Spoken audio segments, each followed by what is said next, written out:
С Диви и 11 Астон Мартин са направили всичко както трябва.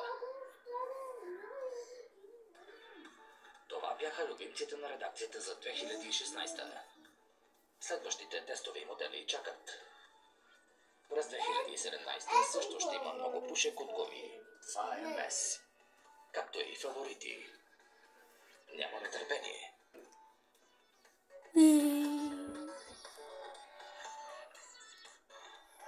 Сега цялото предаване ли ще гледаме? Не.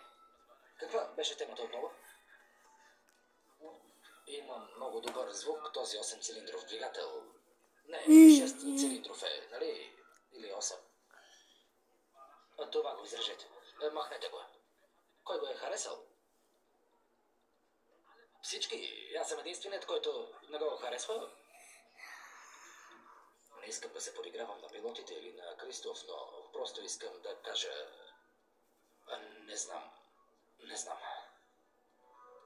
Интересна работа си втората жена и чашата Гучи. Чашата. Има ли чаши от Гучи? Свърши ли? Жалко. Бих искал да видя още коли.